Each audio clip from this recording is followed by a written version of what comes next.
and advisory board members and guests, and we call this first meeting of the year to order. Madam Secretary, would you please call the roll? Senator Steve Rawlings. Here. Representative William Lawrence. Pat Abel. Here. Rocky Adkins. Charles Byers. Jacqueline Coleman. Carol Henderson. Here. John Hicks. Here. Brian Hicks. Here.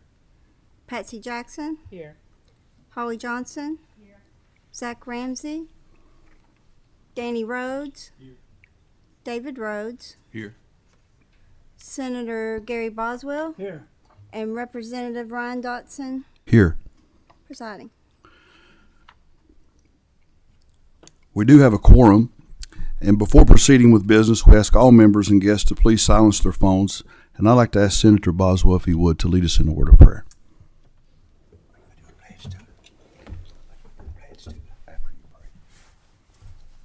Lord, we thank you for letting us gather here today. Give us wisdom as we make decisions that affect the state of Kentucky. Lord, we pray for all our fellow Kentuckians that were involved in this bad weather. Lord, please give guidance and comfort and strength to those and the things that they need. In Jesus' name we pray, amen. And if you would, please stand with us as we pledge of allegiance. I pledge allegiance to the flag of the United States of America and to the republic for which it stands, one nation, under God, indivisible, with liberty and justice for all. Thank you. Being the first meeting of the year, the only action item before the board today is the approval of last year's meetings minutes. Do I have a motion? I make a motion to be approved. Second, I have a motion and a second. Those minutes are approved. Does any member object? So we stand approved.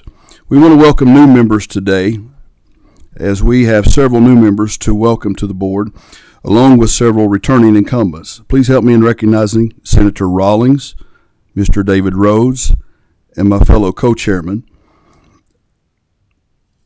And all members offer expertise in this capital planning process, and we thank you for serving on the board.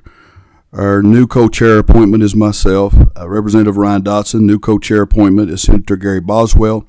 New legislative member is Senator Steve Rawlings, and new Senate public member at large, David Rhodes.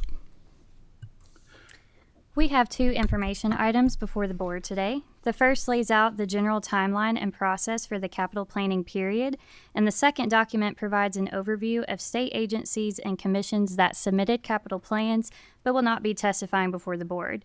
We thank all state agencies for their timely submissions and hard work in developing their capital plans. Many hours are spent behind the scenes, and it is much appreciated. Just a note to our board members and our packet organization. Behind each tab, you'll see the agency acronym or full name, and you'll see our capital planning reports. That is information that our agency representatives have submitted to the Capital Planning Advisory Board, and then also their PowerPoint presentations are behind, so whichever way you prefer to look at those materials, that information is there for you. If there are no questions on these documents, we will proceed with hearing the first round of capital plan overviews. And to kick off the overviews, we have the Cabinet for Health and Family Services to present, along with representatives from several other state agencies. And for the sake of time, we do have a packed agenda today. We ask that presentations be kept at around 10 to 15 minutes. And with a representative from CHFS, please come to the table, identify yourselves for the record. Good afternoon. I'm Stephen Stack. I'm the incoming secretary for the cabinet and the current commissioner for public health. Good afternoon. I'm Astrid Masterson with the Office of Administrative Services. And Katie Marks, Commissioner for the Department for Behavioral Health, Developmental, and Intellectual Disabilities. Okay, so to kick us off, we have a general overview of our priorities for this capital plan. Our key items that we like to focus on for our capital plan is issues addressing critical and impacting public safety, safeguarding existing infrastructure and preventative maintenance, as well as enhancing existing structures to better serve our clients and our citizens. And so we'll see the first We have our top 8 on here, and as you'll see, we have maintenance pool, Department for Public Health Central Lab Construction, psychiatric residential treatment, Western State Nursing Facility, several Western State Nursing Facility, State Hospital, Hazelwood, and Oakwood. And the first item, our priority, is our maintenance pool, which is $21 million, as you can see, and the majority of that is used for the buildings that CHFS and the Commonwealth owns. We have 14 campuses with 175 buildings that we need to maintain with over 1.9 million square feet. And the majority of those properties are associated with behavioral health department. Thank you. And then the construction of the new public health laboratory is something we've talked about before. You've already funded phase 1, which is the design of the property, and we've already approved about $36 million, which is now being used with the design firm to actually get the plans ready in place. The request here is for phase 2 funding, which is actual construction. It is going to be about a 190,000 square foot facility. This is a highly specialized facility. This is not just office park. There are certain things that it does, like biohazard testing. So if someone gets a white powder in an envelope, we have to make sure it's not anthrax or ricin or a bioterrorist event. This is the only the only facility in the entire state that does that testing. And those laboratories have to have very enhanced biosafety level 3 design specs to make sure that people aren't harmed inside the building while they're doing this testing. We handle tuberculosis, multi-drug resistant tuberculosis. That's a biosafety level 2. These are not certifications that are widespread. The BSL-3 is nowhere else in the state. There are probably not many BSL-2 labs, and none that do this particular testing, in addition to genetic sequencing and a variety of other things that we do for complex infectious diseases, milk safety, and we do all the newborn screening for the entire state by statute for all 52,000 or so live births. So this is an irreplaceable facility, the only one of its entire nature in the whole state that would never be sustainable in the private sector because of the specialized nature of what it does. And so this phase 2 financing is now to carry on the work that already started with phase 1 funding. And I've been part of those meetings. They are well underway and on their way to having plans already written so that when the funding is approved for phase 2, they can break ground next fall and get right to work on building the new structure. The current one we have will be almost 40 years old by the time the new one's opened and has serious and significant limitations and flaws that really do impede its ability to do work. Multiple other states have already done this very type of modernization in the last few years and built their own new labs. All right. Thank you for the opportunity again to articulate specifically the behavioral health facilities. First, we've identified a need to construct a psychiatric hospital to serve children and adolescents aged 6 to 21 years of age who are requiring intensive and specialized services because of what they experience is what we call serious emotional disturbance, which means that they have significant and complex mental health challenges. This would be an 18-bed facility that would be designed to provide long-term intensive treatment in a very structured environment for both children and adolescents who can't be adequately treated in a less restrictive environment. And this is part of a much larger, multifaceted set of solutions for our youth, particularly our DCBS, our Department for Community-Based Services, involved youth who are facing really significantly complex challenges and are in need of intensive services. We're working closely with the Justice Cabinet on a similar but separate facility to serve DJJ committed youth. And the cost estimate for this, because we've worked in close partnership with the Finance Cabinet, is based on a similar but separate facility that is identified in DJJ that would be based on the same scale and size. Next. And as part of our continuing planning process, the next 3 projects are focused on upgrading and renovating our Western State Hospital campus, which is inclusive of both Western State Hospital and Western State Nursing Facility. Just as a quick reminder, Western State Nursing Facility is a long-term care facility for older adults with serious mental illness who also have age-related medical complications requiring skilled nursing. And so the number 4 renovations, phase 2, is specifically to continue to renovate the HVAC system, which will address remaining patient and staff building needs that began in a 2022 project. And the costs for that were established through the prior bid. The second is for Western State Hospital, as I'm sure you're aware, is one of our state-owned psychiatric hospitals that was built in 1854. And this is to repair or replace, depending on what we learn, its cooling tower, which is critical for supporting the cooling system of the entire facility and has now reached a critical stage requiring either repair or replacement. And the third, related to upgrading the HVAC system at Western State Hospital, is to repipe a chilling plant, which again addresses the final phase of addressing the larger HVAC system. We previously prioritized patient buildings and are now completing with the hospital chiller plant. Next is our Hazelwood facility. If you're not familiar, Hazelwood is a multi-floor intermediate care facility that provides residential services for individuals with intellectual and developmental disabilities who also have medical complexities, and this is in Louisville. Approximately 80% of these residents are non-ambulatory or unable to walk, and therefore the use of wheelchairs is prevalent and the elevator system is critical. There are 6 elevators within this center, and due to age and availability of parts, it's critical that we upgrade the elevator system to ensure regulatory compliance and safeties. Estimates for these costs were determined with an outside consultant. And finally, Oakwood renovation. This is part of a multi-phase renovation project for the Oakwood cottages. So as some of you may know, Oakwood serves clients with moderate or profound intellectual disabilities who also experience significant behavioral health problems and require 24-hour-a-day care. Oakwood's campus is in Somerset and includes 18 cottages, each housing about 12 individuals. And this is the next phase, the 4th phase of renovating cottages. To date, we have 9 that have been completed or are under renovation. This phase 4 will address the next 3 cottages and allow us to continue to upgrade those to meet patient safety and living standards.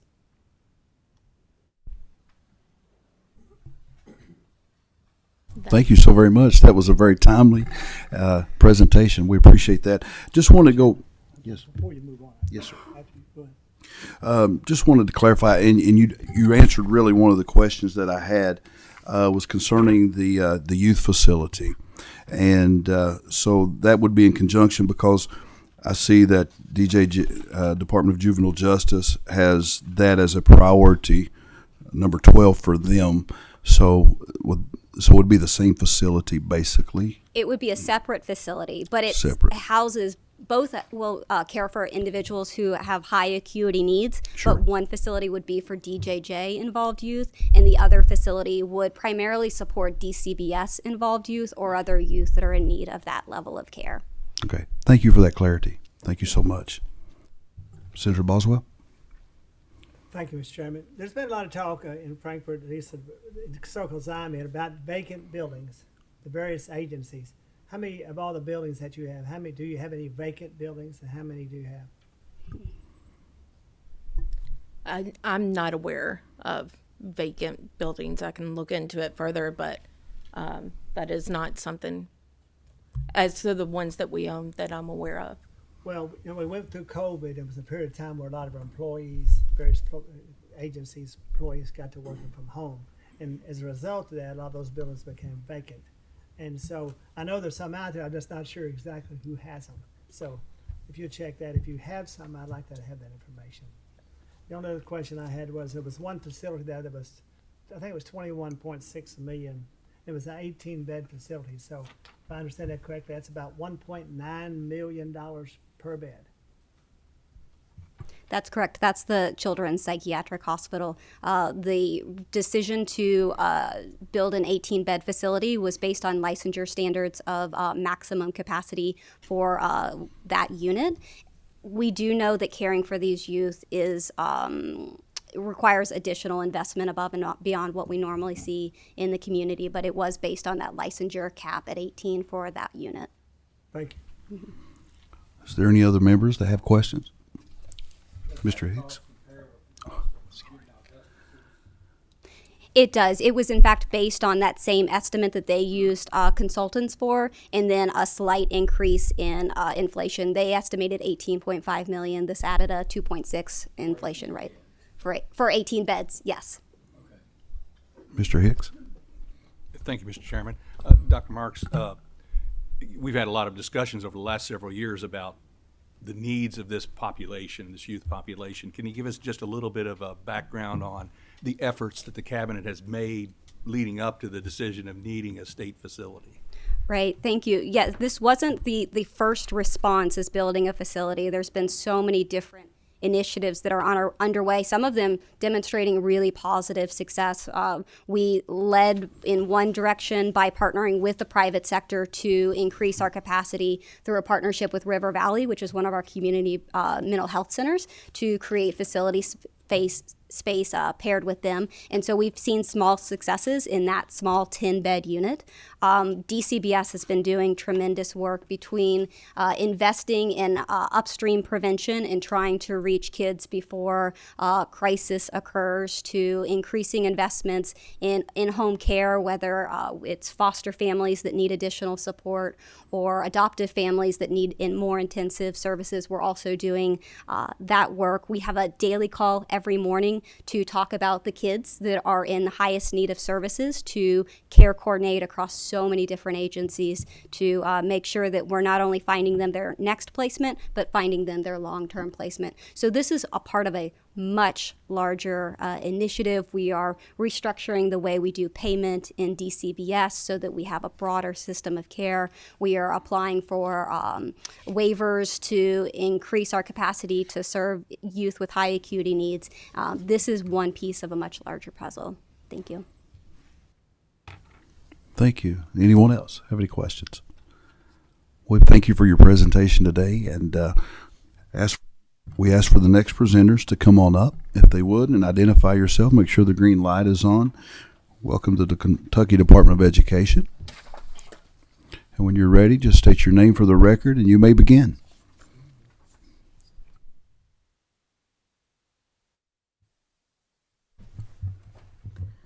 Good afternoon. My name is Karen Worth. I'm with the Office of Finance and Operations. My name is Walter Hewlett, and I'm with the Kentucky Department of Education. Can you make sure your green light's on there? Oh, There you go. Start again for me. Walter Hewlett, Kentucky Department of Education, and I do capital construction.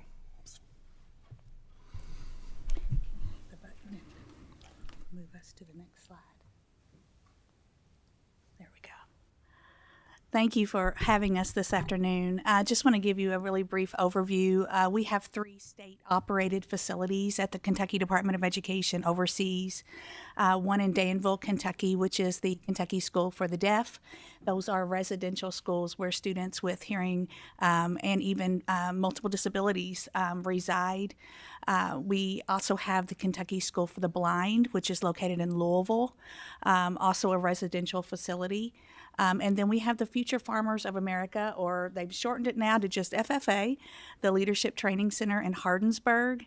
That is a camp that approximately 3,000 to 4,000 students a year go to learn leadership skills and the FFA Ag program through our career and technical education.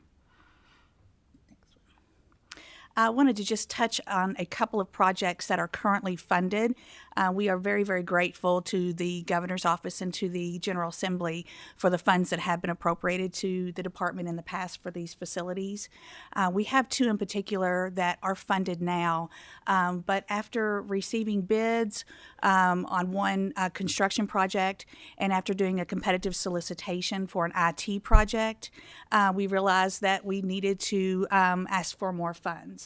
So you will see a couple of projects that are existing, but we are asking for additional funding. The first would be the FFA LTC Classroom and Activity Building. We have received funds for that. Of course, that was an estimate that after supply and demand issues and increased costs due to COVID to square footage, we've come in way over on our bid. So we have asked for additional funding for that activity classroom center at FFA. The other one is our education finance application system. The department's largest appropriation is the SEEK appropriation, which is the Support Education Excellence in Kentucky, the largest fund source for our school districts. And we are working on a new system that will give us the ability to run different types of scenarios for legislators and for the governor's office as they create the budget for the next biennium. We have 10 projects on our 6-year plan. 8 of which we're asking for in the first biennium. I'll just go really briefly to save time. I won't go into a lot of detail, but we'll be happy to take detailed questions. Of course, our first priority is always a maintenance pool. That pool gives us the ability to continue to maintain our campuses for those projects that come in under under $1 million. We also have our second is what we've talked about previously, the FFA LTC Classroom Activity Center, the additional funding to complete that. Our third is our SEEK rewrite, our education finance application. And then our next project is, again at FFA, it's our swimming pool renovation and repair project. This swimming pool was opened in 1950. And we've recently had a review and someone come and give us a real good, thorough go-over of the pool, and it's got a lot of work that needs to be done.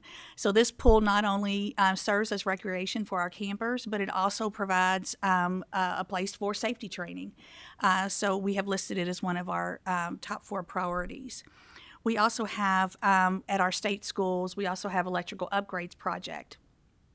This will allow us to upgrade infrastructure areas in the electrical parts of our buildings that are past our service year of 20 years. We have been able to touch on some of those with past projects, but there are still needs across all 3 campuses.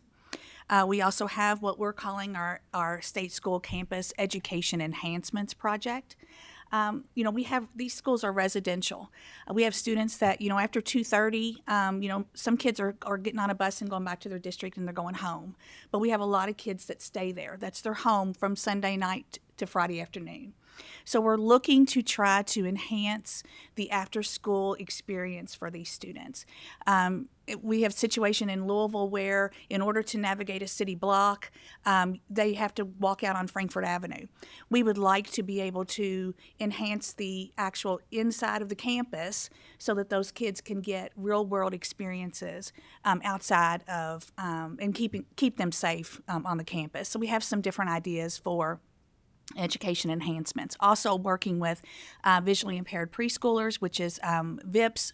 We receive a appropriation in our budget for them. They have some wonderful ideas that we are working with them in a partnership to enhance both our blind and deaf residential schools. Our next is a lighting upgrade. Both of our schools, while one might be for the deaf and one might be for the blind, we have multiple disability children at each of those schools, and they could have blind and they could be hard of hearing and have vision impairments. So we have done a lot of research with the blind and deaf community and have tried to really work towards enhancing the experience for the children as far as being able to use LED lighting to make adjustments to make it much better for our students so that they can learn at their full potential. Safety and security, this has been a pool we've asked for the last several biennium and been funded. We've been able to do many things on our campuses. Again, with it being residential, safety and security of our students and our staff is utmost priority for us. We have a door and window project, again, something that will help with accessibility. Some of these have been repaired and replaced in past projects, but we do have the need for a pool to continue to do that. And then our last one is we received a large HVAC pool that we have been able to renovate, repair, or replace just about every HVAC on all 3 campuses, and we're so appreciative of that. This pool that we would ask for in the third biennium of this budget would be to keep maintaining those units as we move further into their operations. We'll be happy to take any questions. I hope I didn't take too much time. No, you're just fine. Thank you. Anyone have any questions? How many children? Will you turn your mic on there, sir? Thank you. Make sure the green light's on. Yes. How many children with your residential and those that are transported each day, they'll run 100 to 110 students each campus. That number is fluid, but keep in mind they're also we're the state resource across Kentucky for children that are deaf and hard of hearing, as well as blind or limited vision. So we have a multitude of programs and students that are on campus for what we call short course. So they'll be there for specific intense training and then go back to their home district. So we serve, if you look at across the Commonwealth, we'll serve, over 1,000 students, that at some point in time on the 2 campuses coming and going. Thank you. It's a good question. Anyone else? Senator Boswell? Thank you, Mr. Chairman.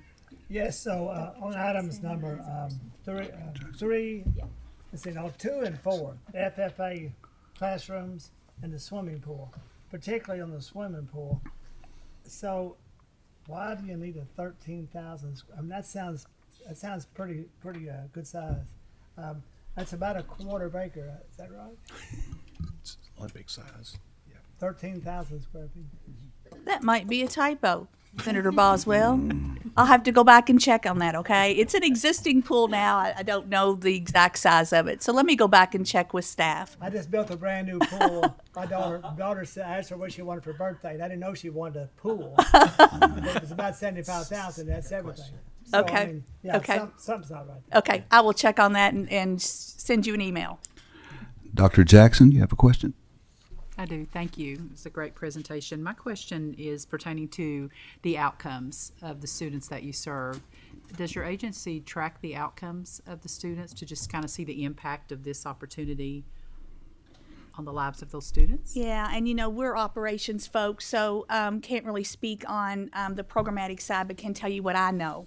And I do know that there is, that the Office of Special Education and Early Learning does track the students there. And we've often seen that a lot of the students will come back to the campus. Those 2 areas are such a community.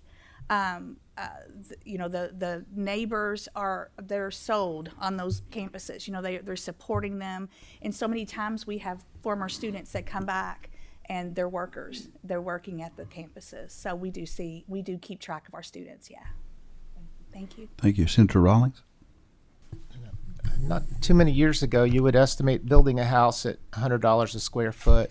Are you guided by cost per square foot, or are the estimates based on that? And can you say what, specifically the classroom and activity center, because they're buildings, can you say what this is costing per square foot?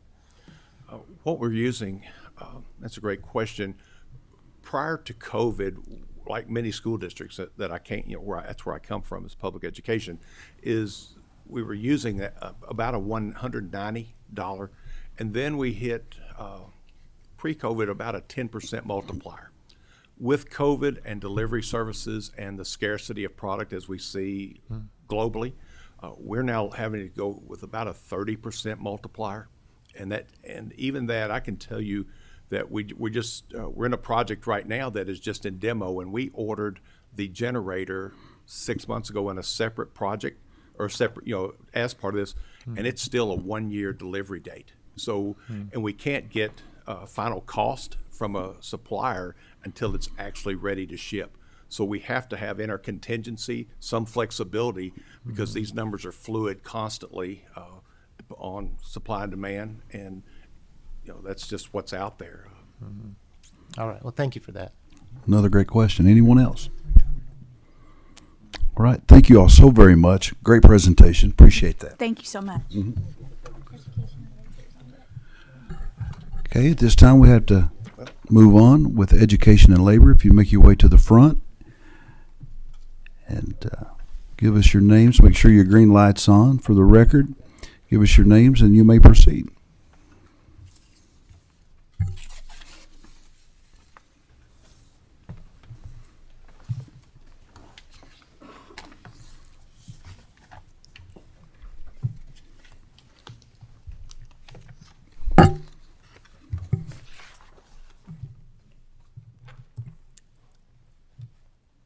Good afternoon.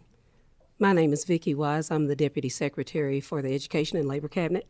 I apologize for allergies today. I think I'm sounding a little low, maybe like Barry White. Apologies. I'd like to introduce those who are with me here today. I'm Callie Arnold, Legislative Director. Jake Fouts. I'm the Assistant Director of Fiscal Management. The Education and Labor Cabinet has 12 priority projects, and in the interest of time, I've prepared a summary for each one of them that explains the needs.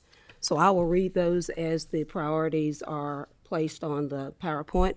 We'll be happy to answer any questions at the end of the presentation, and we also have Shannon Maggard here from KET in the event that there are any questions related to the KET projects. The first project is the State Labor Exchange System for Workforce Development.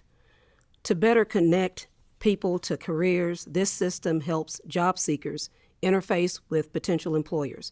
In turn, our workforce staff will work with job seekers to determine and match their skills and qualifications with positions offered by participating employers.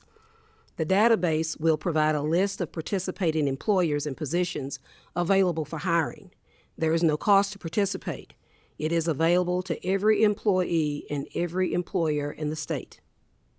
The second priority project is to renovate the McDowell Vocational Rehabilitation Center. The Office of Vocational Rehabilitation provides rehabilitation services to eligible individuals with disabilities to assist with entry or re-entry into employment and productivity in the workplace and the community. OVR operates the Carl Perkins Vocational Training Center in Thelma, Kentucky, and the Charles McDowell Center for the Blind in Louisville. Both centers operate 24/7 facilities. The McDowell Center provides services to prepare Kentuckians blind or visually impaired for employment, economic self-sufficiency, and to integrate into society with independence. The center is now 30 years old, and because of its age, minor repairs are no longer sufficient. We're facing safety concerns and potential code violations. The project would renovate the facility's dorms and office wing.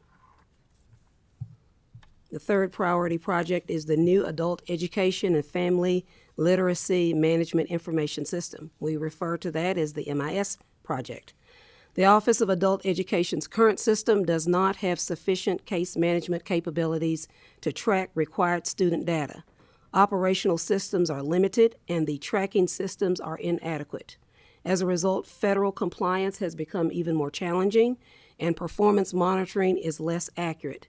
The new system will be more efficient and better aligned with federal requirements and state priorities such as the justice-impacted second chance populations and the adult learners transitioning to post-secondary education and training. Project number 4 is for the mechanical, electrical, and plumbing needs at KET's facilities. The Network Center buildings were built in 1967 and 1990. Without necessary attention, there are significant risks to safety and operations.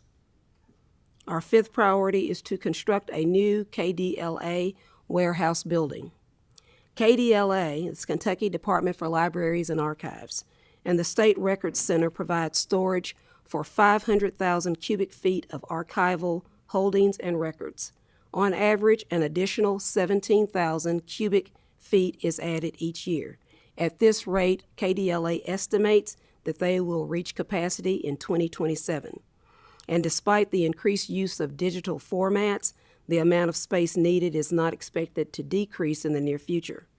This priority request would replace the existing State Records Center, which is located in Frankfort. This space has been leased from a non-state entity since 2014. In 2014, the annual lease was $545,765.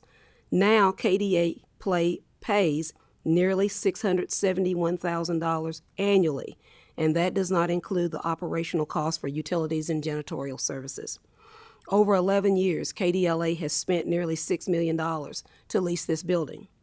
Under this priority proposal, all records preserved at the State Records Center would be relocated to a new climate-controlled facility that will house existing collections and accommodate growth for the next 50 years. Priority number 6 is the KET's Phase 4 production system. ATSC 3.0 is a new standard authorized by the FCC. It's launching nationwide, and Phase 4 is a continued implementation of IP-based television technical standards. KET has 3 studio locations in Lexington, Louisville, and Frankfort. The production infrastructure was upgraded in phases between 2009 and 2016. These computer-based systems will be at 10 to 17 years old in 2026. The current request is only for the Lexington location. Number 7, KET's Tower Site Next Gen Public Safety Resiliency Project. KET is relied on by NOAA and the Kentucky State Police and FBI and others to provide public safety and emergency information. Funds for this project will be used to update UPS, generators, and HVAC systems to maintain reliable services to the Commonwealth. Number 8 is KET's Production Mobile Unit. A production mobile unit would allow KET to take productions on the road to more communities across the Commonwealth. This mobile unit will provide more opportunities for interaction, forums, and on-site coverage. And then regarding 9 and 10, I'd like to talk about those together for just a minute. To give a little bit of background for those of you that may not be familiar with the merger. In July of 2022, the Education and Workforce Development Cabinet and the Labor Cabinet merged, and they are now what we refer to as the Education and Labor Cabinet. As a result of the merger, the Cabinet now has the Carl Perkins and Charles McDowell Centers, as well as the Workforce Development Career Centers across the state. Priority project number 9 is related to the maintenance for the Perkins and McDowell Centers. This regular maintenance pool is for the maintenance projects and emergency repairs on the Perkins and McDowell Centers.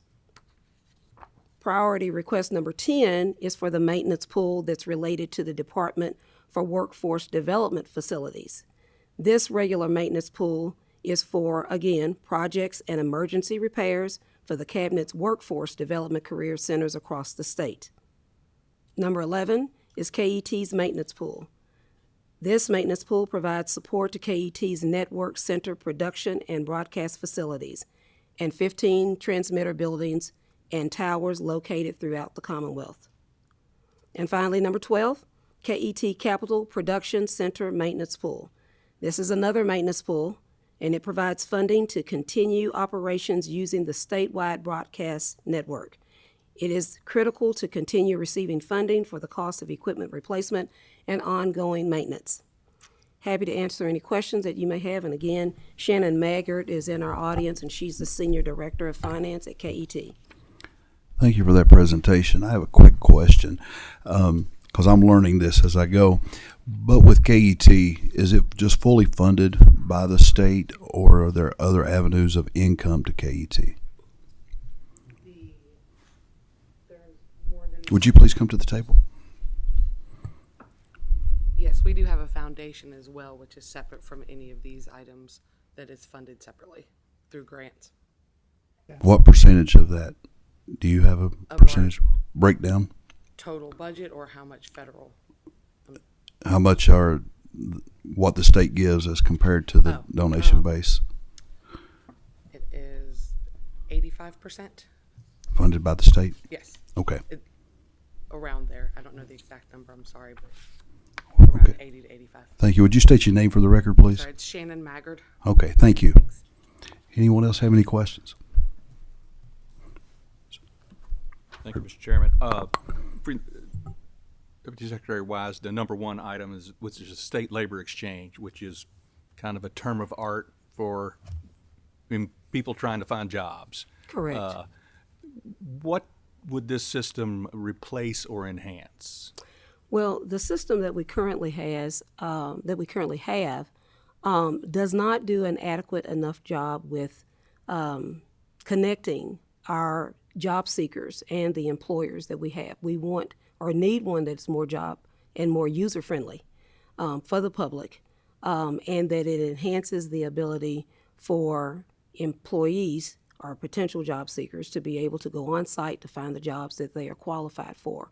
We believe with our work staff working with job seekers that they can maximize the experiences and determine the qualifications that job seekers have to better match them with those that are looking for employees to hire. Senator Rawlings? The Kentucky Department for Library and Archives, that just seems like such an excessive amount of money. $12 million. Is that just to store old books? And I also wondered why, in the age of the internet, why many of these can't be stored online. Now that we have these capabilities, why are we storing old documents for $12 million? Well, I'll let Mr. Faust speak to the budget, but as it relates to the documents that we have are documents that have already been gathered and collected. And so we have documents of historical value. We have to continue keeping those documents. And even though we're in the digital age, lots of people believe that there's no longer a need to have a physical facility to store documents, but it still hasn't caught up with the paper documents that we are receiving. Okay. I just wish there was more of a creative way of doing this and times financially savings for taxpayers. Not one resident of Kentucky is going to go into that facility. I shouldn't say that, not one, but so few people are going to go into that facility to look up these books. So anyway, just want to make that comment. Senator Rawlings, from a financial aspect, and Deputy Secretary Wise kind of mentioned it as she was talking through, but we do have a record facility that we keep right now, and we're spending quite an absorbent amount of money on that just to lease it. This is a lot of money up front, but in the long run, it will save the state money. And the cost, we are doing a feasibility study, but this is based on our facilities team doing a lot of work, and there's some other states that have already built facilities that are similar. So that's where we're looking into it. All right. Well, thank you for that perspective. Anyone else? Any questions? That'll be all. Thank you all so very much for your timely presentation. Thank you.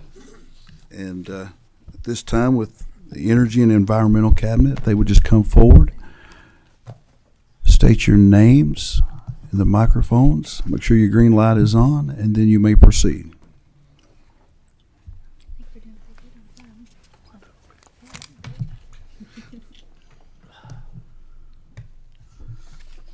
Good afternoon. I am John Lyons, Deputy Secretary of the Cabinet. I'm Corey Troutman, Director for You Financial. speak in the microphone. I'm so sorry. Sorry. That's okay. Corey Troutman, Director for Financial Management. Before Corey Turn gets your started, microphone. I think your micro is the green light on. it's probably no. There you go. There you go. Try it now. State your name again. Corey Troutman, Director for Financial Management. Thank you. It looks like it's on, but it's. It does. Before Corey gets started, I'd just say that for those of you who may have seen our capital plan in the past, it'll look familiar because these are the big ticket items that the cabinet deals with on an ongoing basis. And so with the interest of time, we'll get right into it. All right, our first slide here just shows our amounts that we've included in our request. EEC is asking for general fund to be utilized over 3 agencies within our cabinet: Secretary's Office, Environmental Protection, and Natural Resources. So what we'll go over today is just the first biennial request. We've got 6 requests you can see there on the slide, and we'll go into each one a little further. Our first request for maintenance pool is $1 million for 3 agencies within the cabinet that have state-owned properties that require upkeep. The first one, Maxey Flats Disposal Site near Moorhead.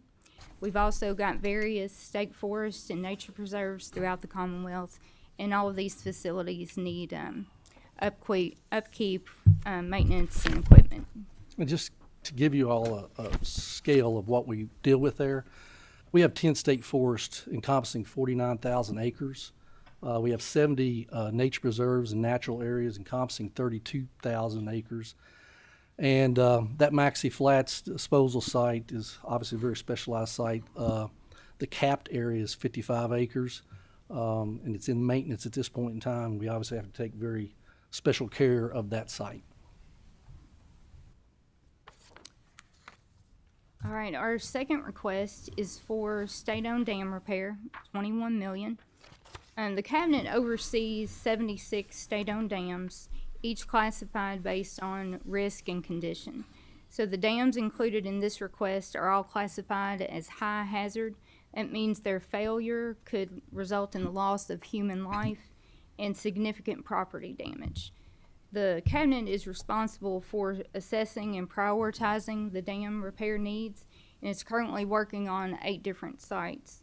So this funding is essential to complete those ongoing projects and to begin work on the other high hazard, high priority sites.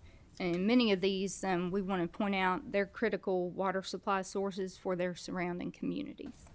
And I would add that, just like the previous presentation, cost for doing this work is just exorbitantly high these days.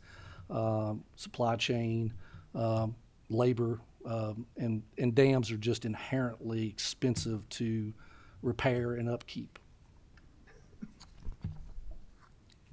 All right, our next request is a routine request for Superfund site cleanup of $6 million. This will address various sites throughout the Commonwealth. And KRS 224.1-400 gives the cabinet the authority to respond to environmental emergencies involving hazardous substance releases. So this could range from contaminations of heavy metals such as arsenic or lead to the polychlorinated biphenyls or the PCBs. We also see several chemical releases from older dry cleaning facilities where chemicals have gone into the water sources there. The statute directs the EEC to be the lead agency for these hazardous substance pollutants for the emergency responses.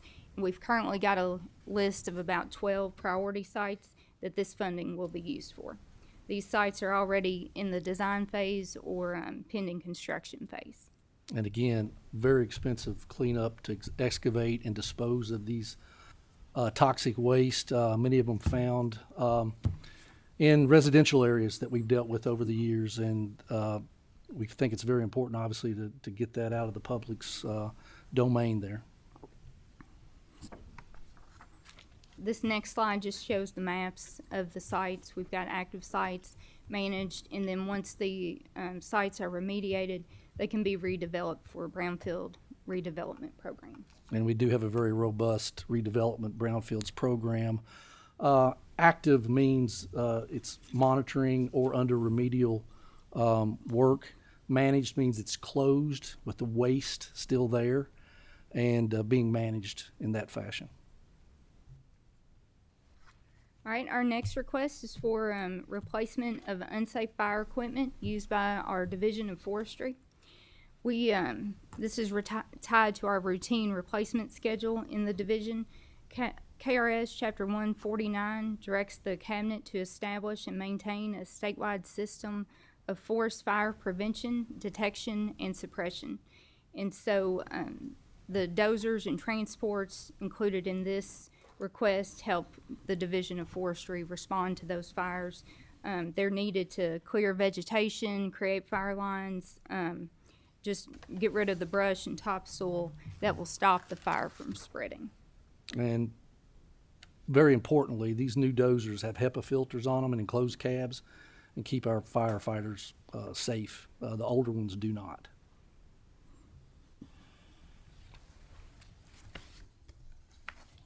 All right, our next request is for the Kentucky Abandoned Storage Tank and Orphan Well Program. This is for $1 million and another routine project that will be used to remove and plug abandoned tanks and wells across the Commonwealth. There's still thousands of these scattered throughout the state, and the tanks pose serious safety risk due to the residual oil and sludge that's left in there that can emit flammable vapors. So these are highly combustible and can ignite from sparks or heat, just increasing the risk of fire and explosion. In addition, plugging the wells will also help make the land more suitable for farming and development and other productive uses. And this next slide just shows how we've used the previous funding and where it's been used for throughout the state there.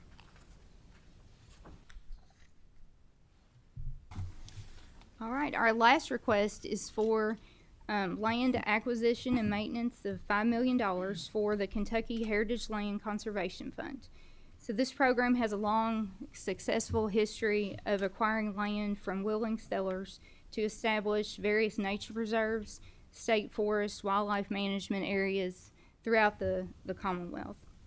The fund's primary source of revenue has historically been the unmined minerals tax, but that's declined over the last few years, and this request seeks new funding to continue their program and support those. Obviously, these lands are appraised at fair market value, and we're working on 2 or 3 properties right now. You'll be surprised about how many people come forward and want to put their land into this trust system. That will take questions. Thank you so much for your timely presentation. I do have a question with Senator Rawlings. Thank you, Mr. Chairman. When in your discussion of the Superfund and PCBs and other chemicals, has your department taken any position on fluoride? Fluoride has now been banned in Utah and in Florida, and it's essentially a industrial waste product. A lot of people are concerned about it. It's a big topic right now. Do you take any position on, do you classify that in any way? Senator Rollins, not to my knowledge. I don't know that fluoride is on the hazardous pollutant list. I'll go back and check on that just to make sure, but certainly I don't know of any sites where fluoride is an issue. All right, thanks. Co-Chair Senator Boswell. Thank you, Mr. Chairman. A couple questions.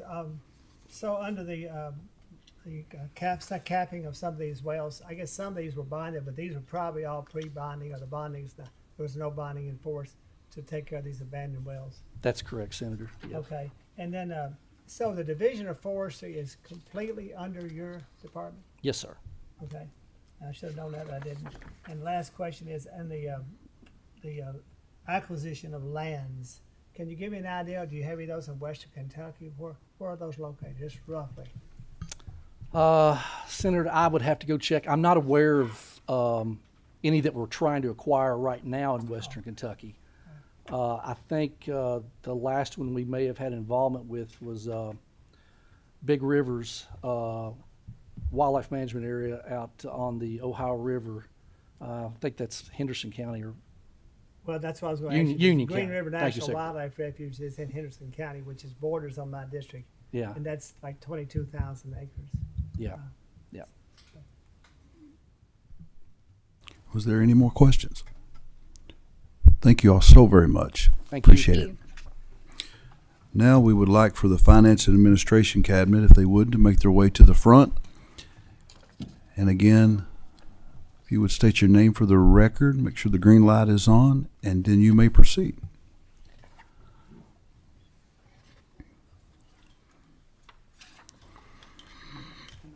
It's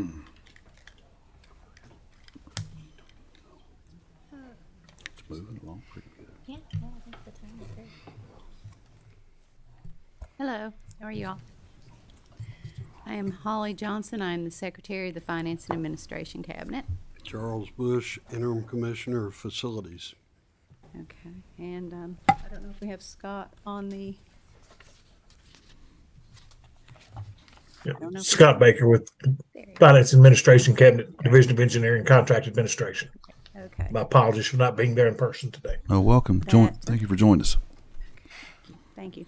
Of course, at the Finance Cabinet, we have several agencies, and most of the capital requests that we bring to you each biennium are pretty familiar. You'll see many of the same requests each time. We have, as our first request, and it's generally always our first priority, is our maintenance pool. We have multiple buildings that we are responsible for maintaining in the Capitol here. 79 is what it says here that we maintain, and that is plumbing, electrical, mechanical systems. So we always ask for the maintenance pool as our top priority. If you look through here, we also include roof and asphalt pools that are a little bit farther down in the priorities. And we also have deferred maintenance for our historic properties. So those are along the same lines of the type of things that we do every year that we request funding for in our capital plan. Our maintenance pool is $17,500,000, and that is pretty consistent. I think that last year it was $15 million. Our next priority that we asked for is Old State Capitol Annex restoration. This is something that we encountered as another planned project for improvements to the plumbing and bathroom facilities of that property were undertaken, and we got in and started tearing up the walls and the ceilings in there, and discovered that there were much greater issues that needed to be addressed. And with that, I think I'm going to turn it over to Scott to talk about what we found specifically in the Old State Capitol. Thank you, Secretary. So when we went in to do the light renovations of the Old Capitol Annex, we pulled out some of the ceilings. We noticed there were significant deterioration of the brick arches were part of the issues, and the entire second floor is supported by old antique brick archwork that entails the first floor. And then further investigation, we found somewhere in the 70s, it appears a renovation was done, and they just, lack of a better way of saying it, looks like they just knocked holes in the walls in order to run mechanical equipment into the building. So there's significant structural issues that were there where brick were already falling, were already loose in the main structural supports in the center of the building. So because of discovering those issues when we did, we immediately had the tenant, the Cabinet Economic Development that's normally in that building, we had them move out immediately because it was determined to be unsafe. And we did further investigations of just how serious that damage is and how serious the structural issues are. And that's what this budget's based on, is since we're going to have to be so invasive to replace the structural elements of the building, then it makes sense to go ahead and do the full renovation of the entire structure at the same time, because you're going to have to tear so much of it out in the process to restabilize and properly support the structural elements that were damaged many years ago. And again, over time, it looks like they just continue to slip and fall. And you know how brick are. They may sit there and look good for a year or so, but then you look up and they're loose and falling. And that's what we discovered when we were doing preliminary work to start the smaller renovation project. Thank you. Our next priority is the construction phase 2 of the CHR renovation. The Cabinet for Human Resources and Health Services building is been in need of major upgrades, and these upgrades are currently occurring, and this is just continuation of those upgrades. So this is going into phase 2, and there will be additional phases that will continue through that. Can you speak to what is in phase 2? I believe we started out taking the escalators out, Mm-hmm. and we replaced those with a new elevator bank. So we're working on mechanical systems, and I believe we'll start at the top, 6th floor, and we'll work our way down. So you'll probably see 5 or 6 phases in this project to get the entire building up to snuff. If I can add to that, the current project that we have as part of phase one is also replacing all of the exterior windows on that 6th floor. And the next phase will just continue, as Commissioner was saying, moving us down the structure to replacing that envelope. The next priority is elevator upgrades, phase 2. So this again is part of our responsibility to the buildings that we own as a state. So this is part of just upgrades to general maintenance that we have a responsibility for the properties that we own, and ensuring that these elevators are in good shape and that we continue to maintain and upgrade those as needed. So we have $5 million in a request for that. The next request I referenced was deferred maintenance for historic properties. We own several historic properties that include the old state capitol and annex, which we have the separate for that, but it's part of what we have here. The old governor's mansion, the new governor's mansion, Berry Hill, Vest Lindsay House, the Frankfort Cemetery, and this new state capitol complex. So when these buildings have repairs that are necessary, we do have to do maintenance for those and do restoration and repair needs. So we have $10 million in request for that. And this is a continuation that we've requested in the past and are requesting again. Our next request is Enterprise Application and AI Inventory System. We are getting more and more requests from the agencies through COT for programs and